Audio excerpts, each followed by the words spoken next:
তো দেখো এটা নিয়ে চলে এসেছে একটা নারকেল। তো নারকেলটার দাম নিয়েছে 50 টাকা। তো নারকেলটাও কুড়িয়ে নিলাম। হঠাৎ করে বাড়ির লোক বলল একটু পাটিসাপটা খাবো। ঠিক আছে, ঘরে যখন সব জিনিস রয়েছে তাহলে চট জলদি বানিয়ে ফেলি। খুব তাড়াতাড়ি কয়টা বানিয়ে দিলাম। তো চালের গুঁড়ো ছিল, সুজিও ছিল, আর তোমার ময়দাও ছিল। তো আমি শুধু চালের গুঁড়ো দিয়ে বানাই না, আমি মানে ময়দা সুজি মিশিয়েই বানাই। তো আমি এখানে দেখো 2 কাপ, সরি চামচ বলছি, 2 কাপ ময়দা নিয়েছি, হাফ কাপ সুজি নিয়েছি, আর হাফ কাপ চালের গুঁড়ি নিয়েছি। আর এগুলোকে ভালো করে এবার মাখাবো। মাখিয়ে তোমার গুঁড়ো শেষ, গুঁড়ো ছিল অল্প পরিমাণের, গুঁড়োর সাথে মাখিয়ে নেবো। এই দেখো চালের গুঁড়ি দিয়ে দিলাম। আর চালের গুঁড়িটা আমি ঘরেই করেছি। এখানে আতপ চাল ছিল, সেই আতপ চালটা আমি ভিজিয়ে রেখেছিলাম, তারপরে গুঁড়ি করলাম।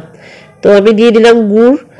আর তোমরা গুঁড়ো দিতে পারো, চিনিও দিতে পারো, আমি গুড় দিয়েই করছি। আর মিষ্টিটাও যে যার পরিমাণ মতো দেবো, আমি একটু মিষ্টিটা হালকাই দিয়েছি। আর দুধ দিয়ে গোলাবো, পুরো গোলাটাই দুধ দিয়ে হবে, একটুও জল মেশাবো না। আমি এখানে 1 লিটার দুধ দিয়ে দিয়েছি। তো আমার গোলানো হয়ে গেছে। আর এটা এবার আমি কিছুক্ষণের জন্য একটু রেস্টে রাখবো। আর ওই দিকে একটা কড়াই বসিয়ে দিলাম ওভেনের মধ্যে, আর তাতে দিয়ে দিলাম 500 গ্রাম দুধ। আর এই দুধের মধ্যে আমি এবার নারকেলের ক্ষীরটা বানিয়ে নেব। তো এখনও পর্যন্ত আমার চ্যানেলটাকে যারা সাবস্ক্রাইব করনি তারা সাবস্ক্রাইব করে পাশে থাকা বেল আইকন ঘন্টাটা অন করে দিও, তাহলে তোমাদের কাছে নোটিফিকেশান চলে যাবে আর নিত্য নতুন ভিডিও তোমরা দেখতে পারবে। পুরনো বন্ধুরা যারা আমার পাশে আছো তাদেরকে অনেক অনেক ভালোবাসা, নতুন বন্ধুদেরও অনেক অনেক ভালোবাসা। তো নারকেলের ক্ষীরটা এবার বানাচ্ছি। তো দিয়ে দিলাম, দেখো কী কী দিলাম। দুধ দিয়েছি, দুধের মধ্যে দিয়েছি তোমার নারকেল, গুড়, আর দিয়ে দিয়েছি একটু এলাচের গুঁড়ো। তো এবার ক্ষীরটা বানিয়ে নিই। আর তোমরা মিষ্টিটা তোমাদের পরিমাণ মতোই দেবে, আমি আমার পরিমাণ মতোই দিয়েছি। তো ওরা কেউ বাড়িতে নেই, বাড়ি না থাকার জন্যই আমি ভালো করে সুন্দর করে বানাতে পারছি, কারণ পেছনে লাইন দিয়ে দাঁড়িয়ে নেই। তো গোলাটা দেখো কত সুন্দর হয়েছে। ঠিক এই পরিমাণে মানে রাখবে তোমরা, তাতে ভালো হবে।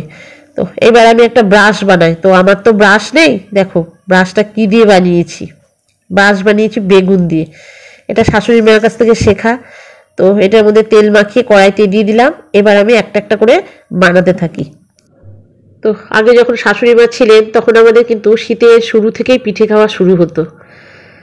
তো খুবই খারাপ লাগে যখন এসব বানাই।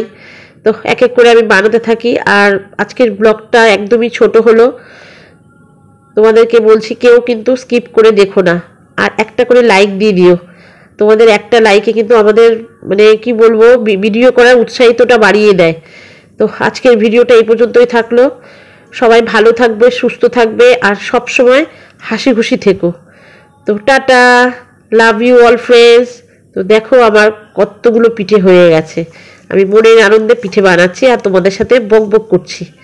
তো চলো এবার যাওয়া যাক, আর তোমরা দেখতে থাকো আমার কতগুলো পিঠে হয়েছে। টাটা।